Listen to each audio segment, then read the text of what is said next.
ప్రజా జాగృతి ప్రేక్షకులకు శుభోదయం. నేను మీ రవీంద్ర పటేల్. ఈరోజు ప్రముఖ పత్రికలు చూసుకున్నట్టయితే ముఖ్యాంశాలు ఈ విధంగా ఉన్నాయి. మూసీ అభివృద్ధి ఆగదు, ఆ నది పేరు పిల్లలకు పెట్టేలా ప్రక్షాళన చేస్తా. కాళేశ్వరంపై రూపాయలు లక్షల కోట్లు కుమ్మరించారు. మూసీ నిర్వాసితులకు 10,000 కోట్లు ఇవ్వడానికి సహకరించరా?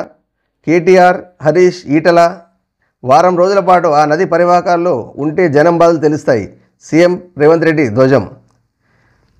ఇది ఏదైతే ప్రతిపక్షాలు దుమ్మెత్తిపోస్తున్నాయో అక్కడ మీరు పరిస్థితులు క్షేత్రస్థాయిలో ఉన్నట్టయితే మీకు విషయాలు తెలుస్తుంది, అసలు ఏం జరుగుతుంది అన్నది.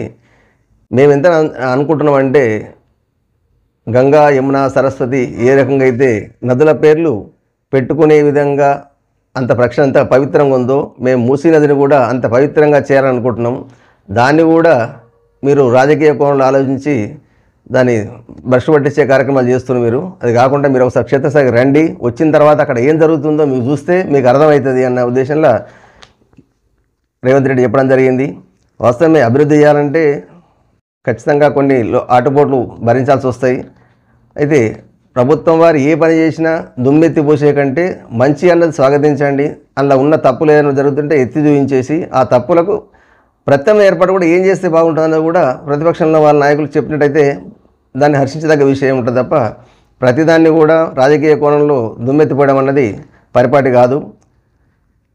అయితే ఇప్పుడు సీఎం ఏదో చెప్తున్నాడో మూసీ ఎట్లా అంటే నది పేర్లు చేస్తా అంటున్నాడు.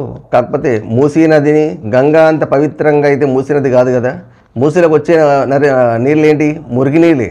మురికి నీరు వస్తుంది కాబట్టి మూసీ అని పెట్టిండ్రు. ట్యాంక్ బండ్లో వచ్చే నీళ్ళు ఏమున్నాయి అవి. కాబట్టి ఫస్ట్ ఏంటంటే ఎక్కడైతే ఆ మురికి నీళ్ళని ప్రక్షాళన చేయండి. మురికి నీళ్ళు రాకుండా చూసినట్టయితే ఖచ్చితంగా మీరు అన్నట్టు దాని పవిత్రత అనేది కాపాడవచ్చు. లేదు అనుకుంటే మురికి నీళ్ళు రాకుండా ప్రత్యేక ఏర్పాట్లు ఏమైనా చేస్తున్నారా?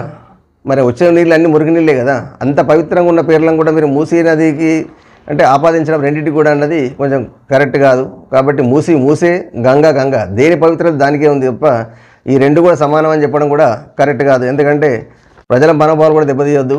మీరు అన్నది మంచిదే, ప్రక్షాళన చేయడం అన్నది వేరే, కానీ అంత పవిత్రంగా అయితే కాదు కదా. ఇప్పుడు అందరూ వచ్చేసి గంగా, యమున, గంగోత్రి ఎట్లయితే నది స్నానం చేస్తుండ్రో ప్రజలు వచ్చేసామన్నా మరి మూసీ నదిలో స్నానం చేసేంత విధంగా ఉంటుందా? మరి దీని గురించి కూడా ప్రజలు ఆలోచించాలి, ప్రభుత్వం కూడా ఆలోచించాలి. ఎందుకంటే మీరు దేనికో లింక్ పెట్టేసేసి అంత పవిత్రంగా చేస్తా అంటే శుద్ధి చేయడం వేరు, అక్కడున్న పరిసరాలను మీరు అంతా నీట్గా చేస్తూ అంటారు, సంతోషమే. నీళ్లు మళ్ళీ ఫ్లడ్స్ వచ్చినప్పుడు కూడా ప్రజలకు ఇబ్బంది కలగొద్దు అని చేస్తూ అంటారు, సంతోషమే. కానీ అంత పవిత్రంగా చేస్తా అంటే మాత్రం కష్టమవుతుంది. మరి అట్లా పవిత్రంగా ఉండాలంటే మాత్రం ఖచ్చితంగా మురికి నీళ్ళు రాకుండా చేయాల్సిన అవసరం ఎంతనే ఉంది. అక్కడక్కడ కూడా కొన్ని ప్రదేశాలలో నదులకు కూడా గంగా కావచ్చు ఎక్కడన్నా అటువంటి ప్రదేశాలలో చాలామంది ఆ పట్టణవాసులు ఆ నీళ్ళు మురికి నీళ్ళు కూడా ఆ నదిలో వదులుతున్నారు.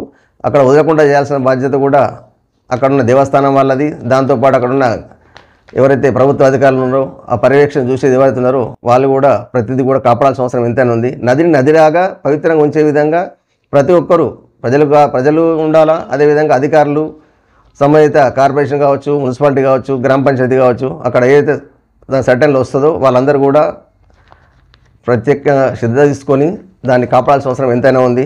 అదేవిధంగా ఇంకో వార్త చూసినట్టయితే 2,560 మంది విద్యార్థులు, 120 మంది టీచర్లు, ఎస్సీ, ఎస్టీ, బీసీ, మైనార్టీ పాఠశాలలకు వేర్వేరు బ్లాకులు, వాతావరణ అనుకూలంగా భవన నిర్మాణాలు, సాంస్కృతిక విద్యా కార్యక్రమాలకు ప్రత్యేక ఆడిటోరియం, సమీకృత గురుకులాల ప్రత్యేకతలు. ఇప్పుడు ముందు ప్రభుత్వం వారు మంచి నిర్ణయం ఏది.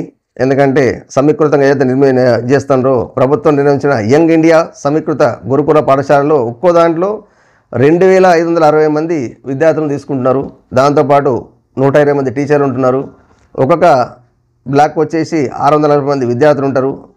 అది కూడా వేరే బ్లాకులు ఉంటాయి. ప్రతి పాఠశాలలో 30 నుంచి 30 మంది చొప్పున 120 మంది టీచర్లు పనిచేస్తారు.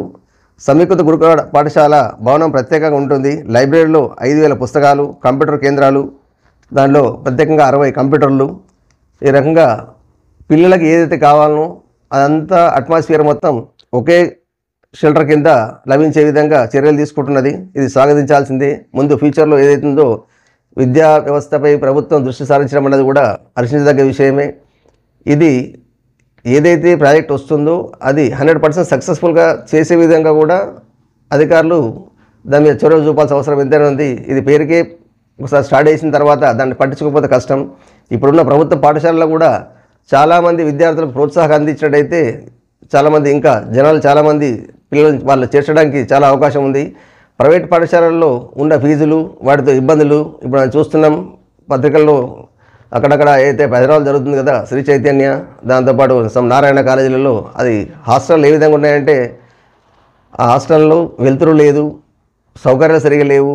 దాన్ని ఎంత దారుణంగా అంటే డబ్బులు ఇచ్చి జబ్బులు కొనుక్కునే విధంగా ఉన్నాయి. చాలామంది పిల్లలు అక్కడ ఫుడ్ సరిగా లేకపోవడం. ఇప్పుడు ఎవరైతే మహిళా కమిషన్ ఉందో ఆమె ఆ అధికారిని మనం హర్షించాల్సిందే. ఎందుకంటే ప్రత్యేక చొరవ తీసుకొని పిల్లల ఏదైతే కంప్లీట్ చేసారో దాని మీద చొరవ తీసుకొని డైరెక్ట్గా వెళ్ళి అనుకోకుండా చెప్పకుండానే ప్రయత్నం, ఎందుకంటే సడన్గా పర్యవేక్షణ చేయడం జరుగుతుంది. అక్కడ పరిస్థితి చూస్తే మాత్రం ఎంత దారుణంగా ఉందంటే ఒకసారి తల్లిదండ్రులారా ఆలోచించండి. మీ పిల్లల చదువులు అవసరమే, కానీ మరీ చదువు ఎట్లా అంటే డబ్బులు ఇచ్చి మరీ బందీఖానలో ఉండే విధంగా ఉంటే అక్కడ నీటి సౌకర్యం సరిగా లేదు, బాత్రూమ్ వ్యవస్థ సరిగా లేదు, నీట్నెస్ లేదు. కాబట్టి డబ్బులు ఇచ్చి కొనుక్కునే కంటే డబ్బులు ఇచ్చి చదువుకుంటున్నాం. ఆ చదువు ఏ విధంగా ఉందంటే దారుణంగా ఉంది. మన పిల్లలను తెలిసి డబ్బులు ఇచ్చి ఒక బందీఖానలో చేస్తున్నాం తప్ప స్వతంత్రంగా ఫ్రీగా చదువుకునేంత అట్మాస్ఫియర్ అక్కడ లేదు. ఒక రూమ్లో గాలి పోకుండా ఉండదు. ఒక్కొక్క పిల్ల స్కూల్లో అంటే రూమ్లో చూసినట్టయితే 4, 5, 6 బెడ్స్ వేస్తున్నారు. దాంతోపాటుగా సామాను పెట్టడానికి స్థలం కూడా సరిగా లేదు, నీట్నెస్ మెయింటెన్స్ లేదు, డస్ట్బిన్లు సరిగా లేవు. కొన్నిసార్లు అయితే అక్కడ పిల్లలకు 4 రోజులు అయింది, 2 రోజులు 3 రోజులు రూమ్లో వేసి బంద్ చేశారని చెప్పేసి అంటున్నారు. వాళ్ళు అడిగితే యాజమాన్యం సరిగా సమాధానాలు లేవు. సమాధానం దాటేసే ధోరణిలో ఉన్నది. అది ఎట్లా అంటే ఒక జైలును మరిపిస్తుంది, తలపిస్తుంది. కాబట్టి ఆ జైల్లో మన పిల్లల్ని జైలు వేసి డబ్బులు ఇచ్చి జైలు వేయాల్సిన అవసరమా? కాబట్టి తల్లిదండ్రులారా మీరు చదువు బాగుండాలన్న ఉద్దేశంలో మా పిల్లలు బాగుపడాలన్న ఆలోచనతో అప్పులు చేసుకుంటూ కూడా మనం స్కూల్లో వేస్తున్నాము. ఆ స్కూల్ ఇట్లుందంటే ఇంకా దాంతో దారిద్రంగా తయారైంది. కాబట్టి ఒకసారి పేరెంట్స్ ఆలోచించండి. ప్రభుత్వ కళాశాలలు ఏవైతే ఉన్నాయో ప్రభుత్వం వారు కూడా ప్రభుత్వంలో ఉన్న జిల్లా పరిషత్ పాఠశాలలు కావచ్చు, హై స్కూల్ కావచ్చు, కాలేజీలు కావచ్చు, వాటిపైన కూడా ఇప్పుడు ఏదైతే కొత్తవి తీస్తున్నారో సంతోషమే. ఉన్న పాత వాటిలో కూడా మెరుగైన సౌకర్యాలు, టీచింగ్ వ్యవస్థ కానీ, అక్కడ ఉన్న స్టాఫ్ కానీ, 4th క్లాస్ ఎంప్లాయీస్ కానీ ఇటువంటివన్నీ కూడా సౌకర్యాలు కల్పించినట్టయితే ఇంకా చాలామంది పేరెంట్స్ అందరూ కూడా ప్రభుత్వ కాలేజీల తరఫే మొగ్గు చూపడానికి అవకాశం ఉంది. కాబట్టి ఎంత అధికారులు ఉన్నారో సంబంధిత అధికారులు చాలా చొరవ తీసుకొని స్కూల్లో అంటే ఏమేం కావాలన్నది అక్కడ క్షేత్రస్థాయిలో పరిశీలించి మీకు ఏం కావాలా, ఏ సౌకర్యాలు లేవు మీకు అక్కడ అని పిల్లల్ని అడిగినట్టయితే వాళ్ళే చెప్తారు సౌకర్యాలు ఏమేం కావాలన్నది. వాళ్ళ సౌకర్యాలు కల్పించినట్టయితే ఈ ప్రైవేట్ వ్యవస్థ అన్నది మెల్లమెల్లగా వాళ్ళే ఆటోమేటిక్గా పేరెంట్స్ పోరు. కాబట్టి ఈ తరఫున కూడా ప్రభుత్వం వారు చొరవ చూపాల్సిన అవసరం ఎంతైనా ఉంది. అదేవిధంగా ఇంకో వార్త చూసుకున్నట్టయితే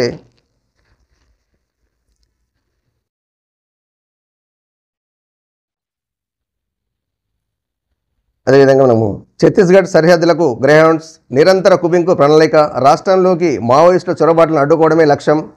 ఇది ఛత్తీస్గఢ్లో ఏదైతే మనకు మొన్న ఎన్కౌంటర్ జరిగిందో దాన్ని పురస్కరించుకొని మొత్తం మావోయిస్టులను అంతమొందించడము ఏదైతే ఉందో అంతమొందించాలన్న లక్ష్యంతో ప్రభుత్వం ముందుకెళ్తుంది. నక్సలిజం అన్నది ఉండొద్దు అన్నది రూపుమాపాల ప్రతి ఒక్కరు కూడా జనజీవన స్రవంతో కలవండి.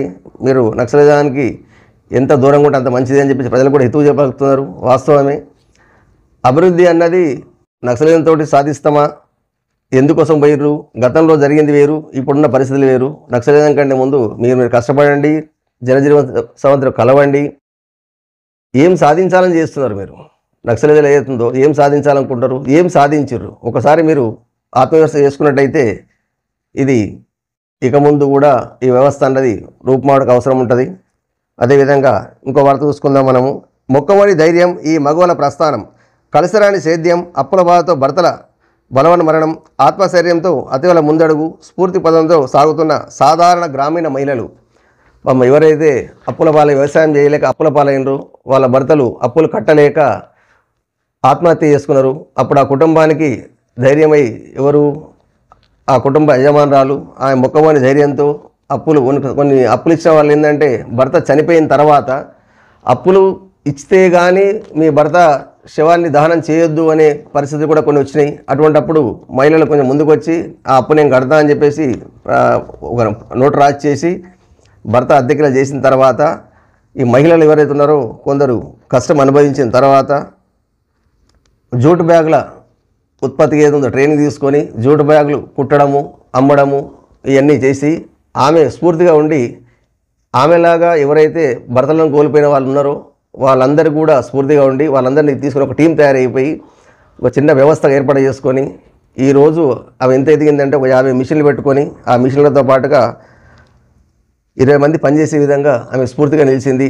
ఇది ప్రతి ఒక్క మహిళ కూడా అంటే మొక్కమని ధైర్యంగా ఉండండి, ఆదర్శంగా తీసుకోవాల్సిన అవసరం ఎంతైనా ఉంది. ఎందుకంటే భర్త లేడుగా అని చెప్పేసి బాధపడాల్సిన అవసరం లేకుండా మీ సొంత మన కాళ్ళపై మనం నిలబడి ముఖమని ధైర్యంతో చెడు వ్యసనాలు అంటే ఏది కూడా ఇబ్బంది కలగకుండా ఆమె కూడా ధైర్యం కోల్పోకుండా ముందుకు వచ్చి ఆత్మస్థైర్యంతో ఇంకొక 20 మందికి స్ఫూర్తిగా నిలిచి వాళ్ళందరికీ కూడా టీం మొత్తం తయారు చేసుకొని ఈరోజు ప్రగతి పదంలో వచ్చింది అంటే మనం ఆలోచించాల్సిన విషయమే. కాబట్టి మహిళా శక్తిని మనం తక్కువ అంచనానికి ఏం లేదు. మహిళలు అనుకుంటే ఏదైనా సాధించగలరు. అభివృద్ధి అన్నది మహిళలతో సాధ్యం. ఎందుకంటే ఒక చిన్న ఇల్లు ₹1,00,000 తెచ్చిన ఇంటికి మహిళ ఎవరైతే ఖర్చు పెట్టాలనుకుంటే అది 4 రోజులు ఖర్చు పెట్టగలుగుతుంది. 10,000 సంపాదించిన ఆ కుటుంబాన్ని మొత్తం పోషించగలుగుతుంది. ఏదైనా మహిళా చేతుల్లో ఉంది కాబట్టి మహిళలు మహారాణులు, రైట్. అదేవిధంగా మనము సాక్షి పేపర్ చూసినట్టయితే హైడ్రా రిజిస్ట్రేషన్లకు విత్డ్రా. హైడ్రా ఏదైతే తెరపైకి వచ్చిన తర్వాత ప్రతి జిల్లాల్లో కూడా రిజిస్ట్రేషన్ చేసుకునేది ప్రక్రియ అవుతుందో కొంచెం వెనకబాటుదనం వచ్చేసింది. హైడ్రా ఎఫెక్ట్ అనమాట. అంటే రేపొద్దున ఏం జరుగుతుందో అన్న ఇబ్బంది ప్రతి ఒక్కరికి వచ్చింది. దానివల్ల ఏమవుతుందంటే ఎవరైతే రియాల్టర్లు ఉన్నారో వాళ్ళకి పెద్ద దెబ్బ. కాబట్టి ఇది ఒక్క సెప్టెంబర్ నెలలోనే 30% తగ్గిన రిజిస్ట్రేషన్ ఆదాయం. గత ఏడాది సెప్టెంబర్లో దాదాపు 1,00,000 లావాదేవీలు, 955 కోట్ల రాబడి. ఈసారి సెప్టెంబర్లో లావాదేవీలు 80,000, రాబడి 650 కోట్లకే పరిమితం. హైదరాబాద్ పరిసర జిల్లాలో మరింత ఎక్కువ ప్రభావం. రంగారెడ్డి జిల్లాలో తగ్గిన 5,000 లావాదేవీలు, మేడ్చల్లో 4,000కు పైగా తగ్గుదల. ఆర్థిక సంవత్సరం మొదట్లో పెరిగిన రిజిస్ట్రేషన్లు, ఆదాయం గత 2 నెలలుగా తగ్గిపోయిన పరిస్థితి. కొత్త రిజిస్ట్రేషన్లకు జనం వెనుకంజ.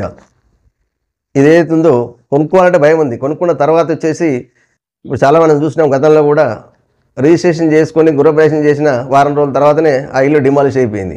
అంతే, ప్రతి ఒక్కరు కూడా భయం ఏంటంటే నేను స్థలం తీసుకున్నా, ఇల్లు తీసుకున్నా, అసలు వాస్తవంగా ఎంతవరకు అన్నది కూడా ప్రశ్నార్థకంగానే ఉంది. కాబట్టి ప్రభుత్వం ఏదైతుందో ఏ జోన్లో ఉంది, ఏ జోన్లో ఎక్కడ ఇండ్లు పోతున్నాయి అన్నది కూడా ఫస్ట్ మార్కబుల్ చేసినట్లయితే వాళ్ళ కింద ప్రజలకు అవగాహన వస్తుంది. అంటే ఇది ప్రభుత్వం వారి దీనిలో లేదు కాబట్టి మనం తీసుకోవచ్చు, ఈ స్థలం ఉంది, ఇది ప్రభుత్వం వారికి ఇబ్బంది లేదు కాబట్టి మనం తీసుకోవచ్చు అనే ఆలోచన వాళ్ళకి వస్తుంది. కాబట్టి ప్రభుత్వం వారు కూల్చేదానికంటే ముందు ఏ జోన్లలో ఎంతెంత ప్లేసులు ఏమేమి పోతున్నాయి, ఇక్కడ ఏ ఇండ్లు పోతున్నాయి అనే మార్కులు చేస్తారు. కాబట్టి అది చేసినట్టయితే ప్రజలకు అవగాహన వస్తుంది. అవగాహన వచ్చిన తర్వాత కొనుక్కునే వాళ్ళంటూ కొనుక్కోవడానికి ఆస్కారం ఎక్కువ ఉంటుంది. ఇప్పుడు రాష్ట్ర ప్రభుత్వానికి రాబడి తగ్గింది, అభివృద్ధి కోసం అయితే రాబడి కావాలి కదా. మరి రాబడిలో తగ్గితే మన కష్టమే కదా. కాబట్టి ప్రభుత్వం వారు ఈ తరఫున కూడా ఆలోచించి ప్రజలకు ఇబ్బంది కలగకుండా ప్రజా సంక్షేమానికి ఏదైతే మనం చర్యలు తీసుకుంటున్నామో ఆ చర్యలను స్వాగతించాల్సిన అవసరం ఉంది. దాంతోపాటుగా ప్రజలకు ఇబ్బంది కలిగే ఏదైతే రిజిస్ట్రేషన్ వచ్చిందో ఇబ్బంది, దాన్ని కూడా అధిగమించాల్సిన అవసరం ఎంతైనా ఉంది. కాబట్టి ప్రభుత్వం వారు ఈ సైడ్ కూడా ఆలోచించినట్టయితే ఇది రిజిస్ట్రేషన్ పెంచాల్సిన అవసరం ఉంది. ఎందుకంటే రాబడి అవసరం కాబట్టి ప్రతి ఒక్కరు కూడా ఇబ్బంది లేకుండా ఉంటుంది. అదేవిధంగా ఇంకో వార్త చూసినట్టయితే మళ్ళీ పెట్టిండు, అదే వచ్చిన వార్త. బిడ్డలకు మూసి పేరు పెట్టుకునేలా చేస్తాం, నదిని మురిగి పూర్తిగా ప్రక్షాళన చేసి అద్భుతంగా మారుస్తాం. గోదావరి, సరస్వతి, కృష్ణ అన్నట్టు మూసీ పేరును పిల్లలకు పెట్టుకుంటారు. ఎవరు అడ్డొచ్చినా మూసీ రివర్ ఫ్రంట్ ప్రాజెక్ట్ ఆగదు. నిర్వాసితులకు డబుల్ బెడ్రూమ్ ఇళ్లతో పాటు ఉద్యోగ ఉపాధి అవకాశాలు కల్పిస్తామన్న సీఎం. నాటి ప్రభుత్వం నోటిఫికేషన్లు ఇచ్చి చేతులెత్తేస్తే తాము ఉద్యోగాలు ఇస్తున్నామన్న వాక్య. 9వ తేదీన టీచర్ నియామకాల పత్రాలు అందిస్తామని వెల్లడి. ఇదేందో నిర్వాసితులకు ఒక ఆఫర్ కూడా ఇంకోటి ఇవ్వడం జరిగింది. డబుల్ బెడ్రూమ్ ఇస్తా అంటున్నాడు, దాంతోపాటు ఉద్యోగము ఉపాధి అవకాశాలు కల్పిస్తూ అంటున్నాడు. దీన్ని కొంచెం స్వాగతించాల్సిందే. అంటే ఎవరిదైతే ఇండ్లు పోతున్నాయో వాస్తవంగా అది క్షేత్రస్థాయిలో పరిశీలన చేసి ఇస్తా అని వాగ్దానం కాకుండా ఇచ్చేది 100% ఇచ్చినట్టయితే వాళ్ళందరూ కూడా పోయినందుకైనా అంటే ఇల్లు పోయినందుకు ఇల్లు వచ్చింది, ఇల్లుతో పాటు జీవనోపాధి కల్పించారు. కాబట్టి ఎప్పుడు కూడా స్థిరస్థాయిగా ప్రజల గుండెల్లో మీరు నిలిచిపోయే విధంగా ఉంటుంది. ఈ ఆలోచన మంచిది. ఇది కూడా అందరూ కూడా ఆలోచించండి. ఎవరైతే ఇల్లు పోతున్నాయో వాళ్ళు వాస్తవానికి మీ ఇల్లు పోతుందా, పోయినప్పుడు ప్రభుత్వం వారి నుంచి ఖచ్చితంగా అష్యూరెన్స్ తీసుకున్న తర్వాత అక్కడి నుంచి కాల్ చేయండి. మళ్ళీ ఇవన్నీ చెప్పింది కదా ఇస్తారేమో వస్తుందేమో అనుకుంటే మరి ఎంతవరకు అన్నది కూడా చెప్పడం కష్టం అది. కాబట్టి మీకు ఏదైతే నోటిఫై ఉందో నోటు ప్రభుత్వం వారు ఇచ్చే సరుకులు ఒకటి తీసుకున్న తర్వాతనే మీకు ఉద్యోగం కావచ్చు, ఉపాధి కావచ్చు, డబుల్ బెడ్రూమ్ ఇల్లు కావచ్చు. ఇవన్నీ కూడా ప్రభుత్వం వారు పేపర్ అంటే మామూలుగా ఏదైతే సర్టిఫై చేసి కాపీ ఇస్తారో ఆ కాపీ తీసుకున్న తర్వాతనే మీ ఇల్లు ఖాళీ చేయండి. దానికంటే ముందు గవర్నమెంట్ వారు చేయాల్సిన పని ఏంటంటే డబుల్ బెడ్రూమ్ ఇల్లు అనేది కేటాయించిన తర్వాతనే వాళ్ళ ఇల్లు కూలగొట్టండి తప్ప మేము ఇస్తాము అనేటప్పటికంటే వాళ్ళు ఎక్కడ పోవాలి, మళ్ళీ కిరాయిలకు పోవాలి, కిరాయి భరించాలా, ఇవన్నీ కష్టాలు ఉంటాయి. కాబట్టి తొందరగా ఏదైతే మీరు ఆలోచన చేస్తారో ఆలోచన మంచి ఆలోచనే, కానీ ఎక్కడైతే మీరు ఇల్లు కట్టిస్తూ అంటున్నారో కొన్ని ప్లేస్లో ఇల్లు కట్టిస్తూ అన్నారు అక్కడ కూడా ఇల్లు కట్టడం మొదలుపెట్టి తొందరగా పూర్తి చేసి త్వరగా వాళ్ళందరికీ కూడా గృహాలు కేటాయించిన తర్వాతనే మీరు ప్రక్షాళన మొదలు పెడితే ప్రజలు కూడా హర్షిస్తారు. అదేవిధంగా ఇంకో వార్త చూసుకున్నట్టయితే కొత్త గురుకులాలకు సరికొత్త పాఠాలు, డిఎస్సి విజేతలకు తొలిసారి ప్రత్యేక శిక్షణ, బుద్ధులు చెప్పాకే బోధనకు అర్హత, మానసిక ధోరణిపైన క్లాసులు, వేధింపుల చట్టాలను తెలియజెప్పే పాఠ్యాంశాలు, ఎస్సిఈఆర్టీ నేతృత్వంలో సిలబస్ తయారీ. ఇది కొత్తగా ఇప్పుడు ఏదైతుందో అంతకుముందు డిఎస్సి రాసిన తర్వాత మనకు పాస్ అయిన తర్వాత ఖచ్చితంగా జాబ్స్ వచ్చినాయి. ఇప్పుడు ఒక నెల రోజులు సైకాలజీ మీద మామూలుగా అంటే కొత్త చట్టాలు ఏమొచ్చినాయి, పిల్లల స్వభావాలు ఏ విధంగా ఉంటాయి అన్న దాని మీద టీచర్లకు ట్రైనింగ్ ఇవ్వడం జరుగుతుంది. ఇది సంతోషమే, ఎందుకంటే టీచర్లకు కూడా తెలుస్తుంది. అదేవిధంగా టీచర్లతో పాటు కాలేజీ వ్యవస్థ వచ్చిన తర్వాత అంటే పిల్లలు 10th 8th 9th 10th నుంచి ప్రతి స్కూళ్ళలో కూడా సైకాలజీ క్లాసెస్ చెప్పినట్టయితే పిల్లలకు వాళ్ళ మనోగతం ఏమన్నా తెలుస్తుంది. అంటే వాళ్ళకు కూడా తెలవాలి, చట్టాల గురించి కూడా వాళ్ళకి తెలవాలి. టీచర్లకు ఎంతైతే ఇంపార్టెన్స్ ఇచ్చినామో టీచర్లతో పాటుగా విద్యార్థులకు తెలిసినట్టయితే అది ఉపయోగపడుతుంది. టీచర్లు చెప్తే లాభం లేదు కదా, టీచర్లకు వాళ్ళు చెప్పేస్తారు వెళ్ళిపోతారు, అది వాళ్ళ మటుకే తెలిపోతుంది తప్ప పిల్లలకు కూడా తెలవాలి ఏది మంచి ఏది చెడు. ఇప్పుడు 10th మనం చెప్పినట్టయితే వాళ్ళకు సైకాలజీ క్లాసులు తీసుకున్నట్టయితే భవిష్యత్తులో వాళ్ళు ఏం కావాలనుకుంటున్నారు, 10th టర్నింగ్ పాయింట్ కాబట్టి 10th తర్వాత ఏం చదవాలనుకుంటున్నారు, ఐఏఎస్ కావాలా, ఐపీఎస్ కావాలా, వ్యవసాయం రంగం వైపు ఏ రంగం వైపు అన్నది పిల్లలు ఇంట్రెస్ట్ ఉన్నదన్న తెలవాలంటే మినిమం మనం 9th 10th నుంచే వాళ్ళ క్లాసెస్ చెప్పినట్టయితే ప్రతి ఒక్క మనిషికి ఒక గోల్ ఏర్పడుతుంది. ఆ విధంగా కాకుండా ఏదో మూసాధారంలో చదువు చెప్పుకుంటూ వెళ్ళినట్టయితే ఈ ప్రాబ్లమ్స్ అన్ని ఫేస్ చేయాల్సి వస్తుంది. కాబట్టి తర్వాత పిల్లలకు ఏం కావాలనేది గమ్యస్థానం కూడా తెలుస్తుంది. చాలామందికి పిల్లలకు ఏం చదువుతున్నావు అంటే చదువుతున్నా, ఎందుకు చదువుతున్నావు అంటే ఏదో ఉద్యోగం వస్తుందని, కాకపోతే గోల్ అనేది లేదు. కాబట్టి 8th 9th 10th తర్వాత నుంచి ఎవరైతే క్లాసులు ఉన్నాయో వాళ్ళకు పిల్లల గోల్ ఒక లక్ష్యాన్ని ఏర్పరచుకునే దిశగా ప్రతి ఒక్కరు కూడా టీచింగ్ చెప్పినట్టయితే సంతోషం. వాళ్ళు 10th తర్వాత ఇంటరు తర్వాత ఏం చేయాలి, ఐఏఎస్ కానీ ఐపీఎస్ కానీ ఇంకేదైనా ఎయిర్పోర్ట్స్ కానీ ఏది చేయాలన్నా, ఐఆర్ఎస్ కావాలన్నా, వ్యవసాయ రంగం దృష్టి సాధించాలన్నా ఖచ్చితంగా వాళ్ళకు తెలియాలి ఏం చదువుతుంటే. చాలామంది పేరెంట్స్కు ఈ విషయం తెలియదు. ఏంటంటే మా పిల్లోడు చదివిస్తున్నా అంటారు తప్ప ఆ పిల్లోడు ఏం కావాలన్న కొన్ని లక్ష్యాలు కూడా పిల్లలకు లేవు. కొందరేమో తల్లిదండ్రులు వాళ్ళ లక్ష్యాలు పిల్లల పైన రుద్దుతున్నారు, పిల్లలకు ఇంట్రెస్ట్ ఉండదు. కాబట్టి ఈ తరఫున కూడా ఎవరైతే టీచింగ్ ఫీల్డ్లో ఉన్నారో వాళ్ళందరూ కూడా ఆ సంబంధిత అధికారులు ఎవరైతే ఉన్నారో డిఓ కానీ ఇంకెవరైనా ఉన్నారో వాళ్ళందరూ కూడా ఏంటంటే అప్పుడప్పుడు క్లాసులు ఏంటంటే కనీసం ఒక 6 నెలలకు 3 నెలలకు ఒకసారి క్లాసులు సైకాలజీ క్లాసులు చెప్పినట్టయితే పిల్లలకు మెంటల్లీ ప్రిపేర్ చేయొచ్చు. అది ఏం జరగాలో ఏం చేయాలనుకుంటా అంటే ఆదర్శం కూడా తీసుకోవచ్చు. ఒక ఐఏఎస్ ఆఫీసర్ ఎంత కష్టపడి ఐఏఎస్ అయ్యిండు, ఒక ఐపీఎస్ ఎట్లా అయ్యిండు, ఒక వ్యవసాయ రంగం కానీ వ్యాపార రంగం కానీ అంటే కొందరు వ్యాపార రంగం కూడా ఉంటుంది. కాబట్టి ఆ రకంగా దృష్టి సారించే అవకాశం ఎక్కువ ఉంటుంది. కాబట్టి పేరెంట్స్ మీరు కూడా ఆలోచించండి, మీ యొక్క అభిలాషను పిల్లలపై రుద్దకుండా పిల్లోడు ఏం కావాలనుకుంటున్నాడు అనేది కూడా దృష్టి సారించండి. అసలు ఆయనకు అడగండి ఫస్ట్, మీరు ఏం కావాలనుకుంటున్నావు, ఫ్యూచర్లో ఏమవుతావు అన్నది కూడా చెప్పండి, విడమర్చి చెప్పండి. అంతే తప్ప ఒక పిల్లోడు డాక్టర్ కాబట్టి తండ్రి డాక్టర్ కాబట్టి పిల్లోడు డాక్టర్ కావాలనో, లేకుంటే ఇంజనీర్ కాబట్టి ఇంజనీర్ కావాలనో, చాలామంది ఐఏఎస్ పిల్లలు ఐఏఎస్ అయ్యిండు. ఆ రకంగా అట్లా కాకుండా ప్రతి ఒక్కరు కూడా ఇంట్రెస్ట్ ఏదవుతుందో మీ యొక్క భావాలు వాళ్ళపై రుద్దకుండా వాళ్ళ భావాలను తెలుసుకొని వాళ్ళ ఆ రకంగా ప్రోత్సహించినట్టయితే పిల్లలకు కూడా చదువు భారం కాదు, వాళ్ళకు కూడా ఇంట్రెస్ట్ ఉంటుంది. కాబట్టి నేను అది కావాలనుకుంటూ చదువుతున్నా అనే ఇంట్రెస్ట్తో చదవాలి తప్ప ఈ పేరెంట్స్ యొక్క ప్రెషర్తో చదివితే అది చదువు చాలా కష్టం. కాబట్టి పేరెంట్స్ కానీ టీచర్లు కానీ ఇది పిల్లలను కూడా ధైర్యం చెప్పి వాళ్ళకు పేరెంట్స్ కంటే ముందు టీచర్ల దగ్గర ఎక్కువ ఉంటారు. కాబట్టి టీచర్లు మీ పిల్లలే, ఆ పిల్లలందరూ మీ పిల్లలే అనుకొని వాళ్ళ భవిష్యత్తును దిద్దాల్సిన అవసరం మీ చేతిలో ఉంది. కాబట్టి పేరెంట్స్ కంటే ముందు టీచర్లు పిల్లలను జాగ్రత్త చూసుకోండి, వాళ్ళ మనోభావాలు తెలుసుకోండి, ఏం కావాలనుకుంటే ప్రోత్సహించండి. అవసరం అనుకుంటే పేరెంట్స్ పిలిచి క్లాస్ తీసుకోండి. అంటే సైకాలజీగా వాళ్ళకి పేరెంట్స్ కూడా నచ్చచెప్తే మీ పిల్లోడు ఇది కావాలనుకుంటున్నాడు, మీరు ఇది చేయాలని మీరు అనుకుంటున్నారు కాబట్టి అది కాదు, మీ పిల్లోడికి ఇంట్రెస్ట్ ఉంది కాబట్టి దీంట్లో చదివితే అంటే ఈ సైడ్ వెళ్ళినట్టయితే చాలా తొందరగా అభివృద్ధిలోకి వస్తాడని చెప్పేసి అవసరం ఉంటే పేరెంట్స్ కూడా అంటే చొరవ తీసుకొని మీరు చెప్పినట్టయితే ఈ ప్రాబ్లం అంటే యువతను మంచి మార్గంలో పెట్టడం వల్ల అవుతాం. అదేవిధంగా ఇప్పుడైతే ఇది తీసుకుంటాం కొత్తగా, ఇది హర్షించదగ్గ విషయమే. అదేవిధంగా ఇంకో వార్త చూసుకున్నట్టయితే రుణమాఫీపై దేశాన్ని తప్పుదోవ పట్టిస్తున్నారు. మోసపూరిత వైఖరిని అంతటా ప్రచారం చేస్తున్నారు. 50% మంది రైతులకు కూడా రుణమాఫీ కాలేదు. 30 రకాల షరతులు పెట్టి రైతులను అనర్హులుగా చేశారు. 2 లక్షల రుణమాఫీపై సీఎం రేవంత్కు హరీష్ లేఖ. ఇది మాటల యుద్ధం జరుగుతూనే ఉంది. ఇప్పుడు లేఖల వరకు వచ్చింది. వాస్తవంగా జరిగింది ఏంది, జరుగుతుంది ఏంది ఎందుకంటే ఇది ఓపెన్ డిబేట్లో పెట్టినట్టయితే సమస్య అనేది సద్దుమణుగుతుంది. ఎందుకంటే వాళ్ళని వీళ్ళు విమర్శించడం, వీళ్ళని వాళ్ళు విమర్శించడం, ఇది ఇద్దరు విమర్శించడం అంటే పరిపాటి అయింది తప్ప ప్రజలకు ఏం జరుగుతుంది. కాబట్టి ప్రతిపక్షాలు కానీ రూలింగ్ గవర్నమెంట్ కానీ ఎవరైతే ఉన్నారో ఖచ్చితంగా మీరు ఓపెన్ డిబేట్ పెట్టండి. రైతులకు అర్థమవుతుంది కదా జరిగిందంత. మీ దగ్గర ఉన్న సాక్ష్యాలు వాళ్ళు ఇచ్చిన సాక్ష్యాలు ఏదైతుందో ఓపెన్గా పెట్టేటైతే తప్పు ఎవరిదైనా తెలుస్తుంది. అంతే తప్ప ఇలా ప్రజలను మభ్యపెట్టడం జరుగుతుంది తప్ప ఇచ్చినవని వాళ్ళు, ఇయ్యలేదని వీళ్ళు, ఇది ఎందుకంటే ప్రజలు డైలమాలు ఉన్నారు. అలా కాకుండా మీరు ఓపెన్ డిబేట్ పెట్టండి, ప్రజలకు అర్థమవుతుంది. మీ దగ్గర సాక్ష్యాలు ఏమవుతుందో తీసుకురండి. ఏ రైతు రాలేదో తెలిస్తే రైతులకు న్యాయం చేసిన వాళ్ళు అవుతారు. కాబట్టి ఈ విధంగా కూడా ఆలోచించాలా. ఈ తరఫున ఆలోచించినట్లయితే ప్రజలకు న్యాయం జరుగుతుంది.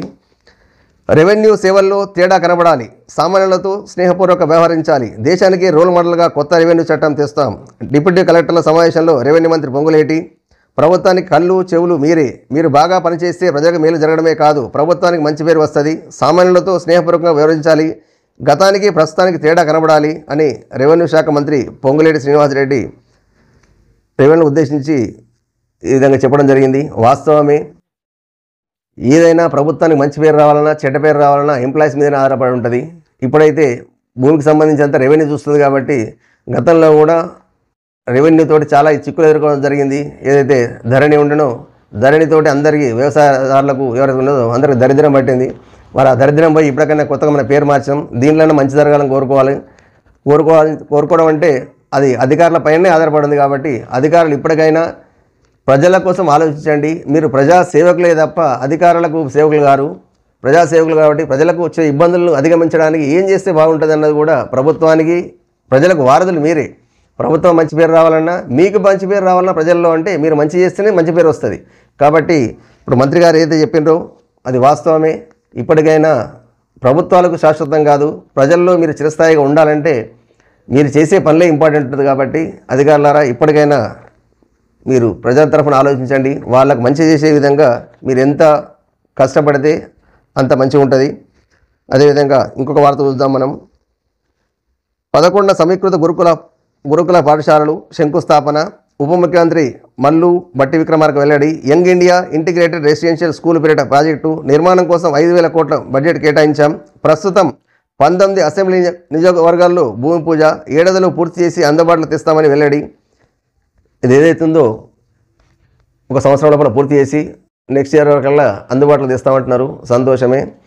ఇది తేవడంతో పాటు ఇప్పుడున్న చాలా కొన్ని పాఠశాలలు ఏవైతున్నాయో అది శిలావస్థకు వచ్చినాయి, కూలిపోయే దగ్గర ఉన్నాయి. చాలా కొన్ని పాఠశాలలకైతే పిల్లలకు చాలా ఇబ్బందికరంగా ఉన్నాయి.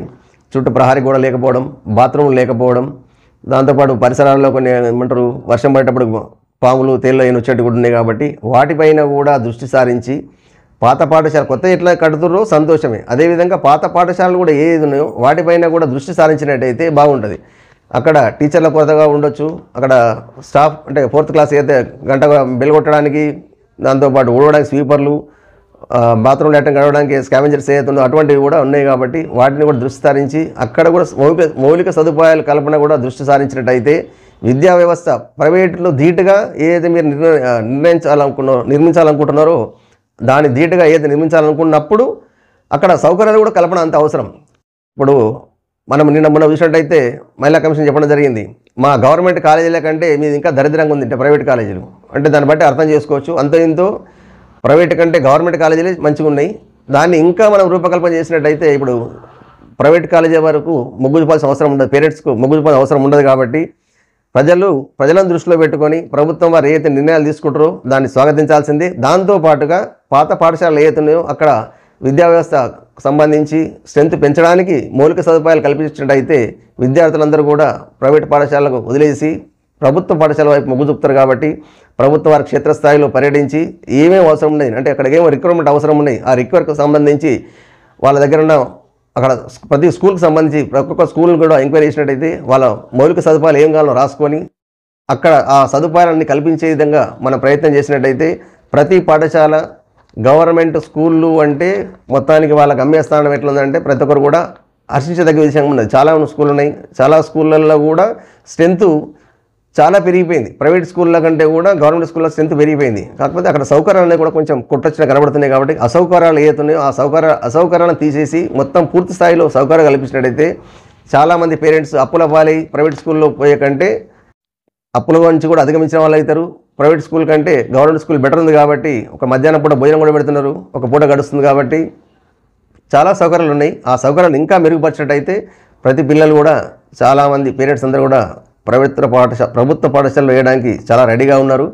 కాబట్టి ఆ దిశ కూడా ఆలోచించి మౌలిక సదుపాయాలు కల్పించాలని ప్రభుత్వానికి ఎంతైనా వాళ్ళ బాధ్యత అవసరం ఎంతైనా ఉంది. విధంగా ఈ వార్తలు ఇంతటితో సమాప్తం. తిరిగి రేపు కలుద్దాం. నమస్తే.